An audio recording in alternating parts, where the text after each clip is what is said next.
স্ক্রিনে যে ওষুধটি দেখতে পাচ্ছেন এর নাম হচ্ছে অ্যামপ্রল ইফিভেট, যা মুরগির কক্সিটিসিস বা রক্ত আমাশয় অত্যন্ত কার্যকরী একটি ঔষধ। প্রিয় বন্ধুরা, এই ওষুধটি ব্যবহার করতে হবে প্রতি 2 লিটার পানিতে 1 গ্রাম করে 3 থেকে 5 দিন। রোগ প্রতিরোধ এবং চিকিৎসার ক্ষেত্রে ব্যবহার করতে পারেন এই ওষুধটি। আমি এই ওষুধটির ভালো কার্যকারিতা দেখেছি, আপনিও ব্যবহার করে দেখতে পারেন। আসসালামু আলাইকুম ওয়া রাহমাতুল্লাহ। বন্ধুরা, এখন আমি এই ওষুধটা কিভাবে ব্যবহার করতে হবে তা আপনাদেরকে দেখাবো এবং আমার আসলে ছোট্ট এই ফার্মের মধ্যে কি সমস্যা হয়েছে সে বিষয়ে আপনাদের সঙ্গে আলোকপাত করবো ইনশাআল্লাহ। তো দেখতে পাচ্ছেন আমি কিন্তু এমপ্রল ভেট যেটা ওষুধ এমপ্রল ইপিভেট, এই ওষুধটা আমি কিন্তু এখন মেপে নিচ্ছি। দেখতে পাচ্ছেন প্লেন নাপার যে একটা প্যাকেট বড়ির প্লেন নাপার ওখানে ওয়ান, অর্থাৎ আপনি 1 গ্রাম করে মেপে নেবেন। এভাবে মেপে নিতে পারেন। তো এটা 1 চিমটি পরিমাণও দেওয়া যায়, আবার এখানে মেপেও নেওয়া যায়। তো আমি মেপে নিচ্ছি। দেখতে পাচ্ছেন আমি 1 লিটার পানি নিচ্ছি। আমার আক্রমণ যেহেতু অনেক বেশি এবং রক্ত পায়খানা খুব বেশি হয়েছে আমার মুরগির বাচ্চাগুলোর, তো আমি সেই পরিমাণে দিচ্ছি যাতে করে একটু ভালো ফলাফল আমি পাই। তো দেখতে পাচ্ছেন এটা ব্যবহার করার নিয়ম হচ্ছে এরকম। তো এরপরে বোতলটাকে অবশ্যই আপনাকে ঝাঁকি দিতে হবে, না হলে পানিগুলো ঠিকঠাক মিশ্রণ হবে না। তো যেহেতু 1 লিটার পানি এবং 1 গ্রাম ওষুধ, তো দেখতে পাচ্ছেন আমি এটাকে সুন্দর করে ফিটিংস করে এই পানিগুলো এখন আমার যে ফার্মের আপনার মুরগির বাচ্চাগুলো অসুস্থ সেগুলোর সামনেই দিব ইনশাআল্লাহ। দেখতে পাচ্ছেন আমি আমার পানি এখন প্রস্তুত। এই পানিগুলোকে যখন আমি দিব তখন দেখেন যে আসলে এগুলো ব্যবহার করার সময় আপনাকে অবশ্যই খেয়াল রাখতে হবে যে আপনার লিটার যে আছে ভিতরে যে যে তুষ বা ধানের কুড়াগুলো দিয়েছিলেন এগুলো ভেজা নাকি শুকনো আছে, অবশ্যই শুকনো রাখতে হবে।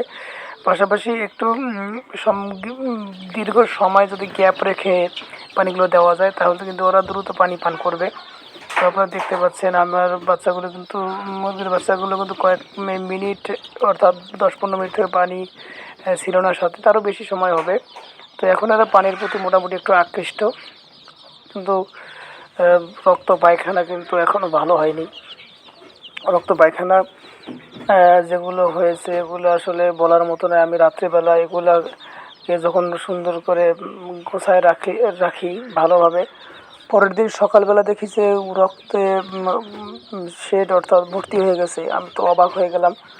তো প্রথম অবস্থায় আমি যখন কিছুই বুঝতে পারছিলাম না, তো আমার এক অভিজ্ঞ বড় ভাই আছে খামারি, তার সঙ্গে দেখা করি এবং তাকে জিজ্ঞেস করি, নিয়ে আসি এবং দেখাই যে কী অবস্থা, কী দেওয়া যেতে পারে।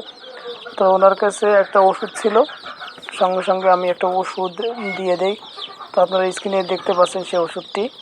তো এটা হচ্ছে আমি যখন এমপ্রল ইপিভেট ব্যবহার করতেছি, এটা হচ্ছে ওটা একটু পাওয়ার বেশি। তো ওটা দেওয়ার সঙ্গে সঙ্গে প্রায় 1-1.5 ঘন্টা বা 2 ঘন্টার মধ্যে এগুলো সব রক্ত পায়খানা বন্ধ হয়ে গেছে। তো সারাদিনে ওই পানিটা আমি খাওয়াইছি, ওটা ভালো হয়ে গেছে। পরবর্তীতে যেন এই রক্ত পায়খানা আবার নতুন করে আক্রমণ না করতে পারে সেজন্যই আমি এই ওষুধটা নিয়ে আসি এবং সাজেশন করা হয় আমাকে যে এই ওষুধটা নিয়ে খাওয়ালে ইনশাআল্লাহ ভালো হয়ে যাবে। তো সব বাচ্চাগুলো দেখতে পাচ্ছেন এখন কিন্তু চঞ্চল হয়ে গেছে, কারণ প্রথম অবস্থায় এরা যে রকম অসুস্থ ছিল আমি ভাবছিলাম যে এরা মনে হয় মারা যাবে সবগুলাই। তো সেই অবস্থায় 2টা মুরগির বাচ্চা অবশ্য মারাও গিয়েছে, আমি খুবই হতবাক হয়েছি। তো পাশে দেখতে পাচ্ছেন এগুলো কিন্তু আমার ছোট সেট, এগুলো ছোট, আর এগুলো হচ্ছে এগুলো খেয়ে দিয়ে ঘুমিয়ে পড়ছে। তো এই বড়গুলোর যেহেতু করুণ দশা, তাই এগুলোকে নিয়ে আমি খুব টেনশনে ছিলাম।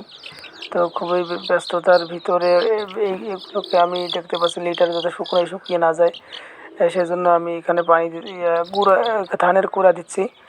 তো এগুলো দেওয়ার একটা উদ্দেশ্য যেন ঠান্ডা না লাগে। তো আমার যেটা ধারণা সেটা হচ্ছে যে রক্ত পায়খানা হওয়ার পিছনে প্রধান কারণ ছিল, সব দিক দিয়ে সুস্থ ছিল, তারপরে এদের রক্ত পায়খানার একটাই কারণ ছিল, সেটা হলো যে এদেরকে একটু ঠান্ডা বেশি লাগছিল এবং আর পাশাপাশি যে লিটারটা দেখতে পাচ্ছেন নিচের এই কুড়ো দেওয়া, এই কুড়াগুলি একটু একটু ভেজা ভেজা ছিল, এর থেকেই সম্ভবত এই রক্ত পায়খানার সৃষ্টি হয়েছে। তাছাড়া এরকম আমার এর আগে কখনো এরকম মুরগির বাচ্চার আমার এরকম হয়নি, তো এটাই প্রথম হয়েছে। তো বন্ধুরা যারা দেখতে পাচ্ছেন তারা যদি কোনো প্রয়োজন আমার এই ভিডিওটি লাগে আপনাদের সামনে, তো অবশ্যই আমাকে প্রয়োজনে যোগাযোগ করবেন আমার সঙ্গে যোগাযোগ করলে আমি আপনাদেরকে আমার অভিজ্ঞতা থেকে আপনাদেরকে বিভিন্ন অভিজ্ঞতা দেওয়ার চেষ্টা করব ইনশাআল্লাহ। তো সবাই দেখতে পাচ্ছেন এখন কিন্তু সব বাচ্চাগুলো চঞ্চল প্রকৃতির হয়ে গেছে, এখন সবাই মোটামুটি আগের চেয়ে একটু সুস্থ। এদেরকে 4টা লাইট এখানে দেখতে পাচ্ছেন, আমি 4টা লাইট লাগাই দিয়েছি এখানে। এই লাইটগুলো 25 ওয়াটের, 100 ওয়াট মোট। তো বন্ধুরা আপনারা যে যেখানে আছেন ভালো থাকবেন, সুস্থ থাকবেন, সবাই সুন্দর থাকবেন। আজকে এখানে বিদায় নেব, ভিডিওটি শেষ করতেছি। আল্লাহ হাফেজ।